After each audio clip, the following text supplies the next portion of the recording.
میزانیہ جان ایلیا۔ لکھنے میں دکھن ہے اور پڑھنے میں دکھ ہے، بولنے میں سینے کا آزار ہے اور سننے میں اداسی ہے۔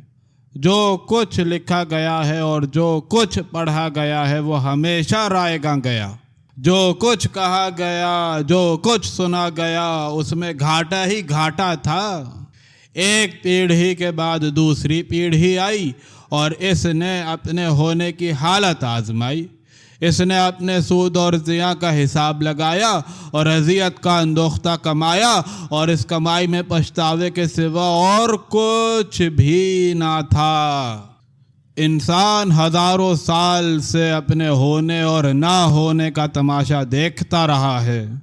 قرآن میں ارشاد فرمایا گیا ہے کہ ہم نے اپنی امانت زمین اور پہاڑوں پر پیش کی، مگر انہوں نے اس کو اٹھانے سے انکار کر دیا، پر انسان نے اس امانت کو اٹھا لیا۔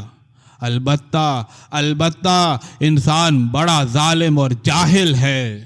البتہ انسان گھاٹے میں ہے اور یہ گھاٹا ابد تک جاری رہے گا۔ میرا وجود گھاٹا ہے، تمہارا وجود گھاٹا ہے، اور میرا اور تمہارا شہود بھی گھاٹا ہے۔ میں اور تم گھاٹے کے کاروباری اور گھاٹے کے بیوپاری ہیں۔ اور سنو اور سمجھو کہ جو کچھ تمہارے مسند آراؤں نے کہا اور تمہارے رہنماؤں نے تمہیں سمجھایا وہ اپنی ہوت میں گھاٹا ہی گھاٹا تھا۔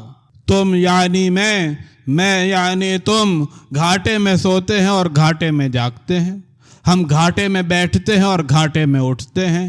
ہم گھاٹے میں اپنے گھروں سے نکلتے ہیں اور گھاٹے میں اپنے گھروں کی طرف پلٹتے ہیں۔ وائے ہو مجھ پر اور وائے ہو تم پر۔ میں آخر کیوں بولوں اور تم آخر کیوں سنو؟ میں آخر کیوں لکھوں اور تم آخر کیوں پڑھو؟ جبکہ ہے یوں کہ نہ میرے بولنے کا کچھ حاصل ہے اور نہ تمہارے سننے کا، نہ میرے لکھنے کا کچھ حاصل ہے اور نہ تمہارے پڑھنے کا۔ سب کچھ مایا ہے، سب کچھ مایا ہے۔ تمہیں لوٹا اور تمہارے ذہنوں کو لتاڑا جاتا ہے اور تم سنڈاس کے پتھر کی طرح چپ رہتے ہو۔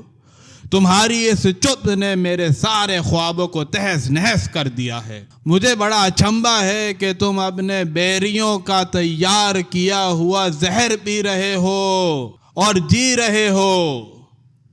یہ زہر فوراً اثر نہیں کرتا، یہ ذرا دیر بعد اثر کرتا ہے۔ کیا خیال ہے تمہارا؟ آخر کب تک زندگی کے سانس لیتے رہو گے؟ کب تک؟ یعنی کب تک؟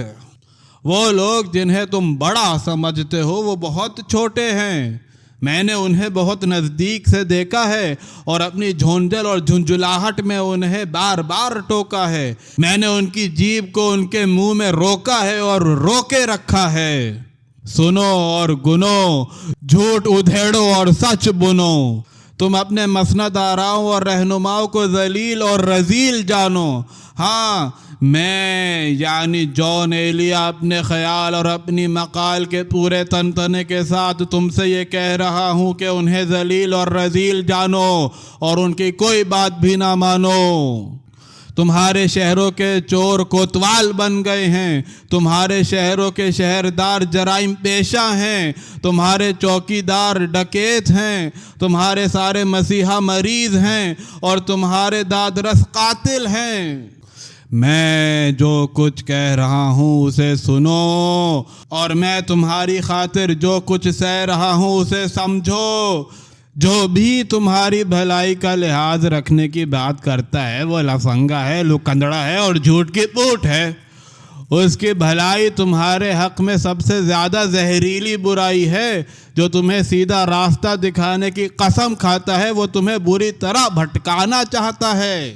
میں اور تم قزاقوں کے نرغے میں گھر گئے ہیں۔ جو بھی کہنے اور اپنی کوہن منوانے کی طاقت رکھتا ہے وہ تمہاری صبحوں اور تمہاری شاموں کے رستے کا قزاق ہے۔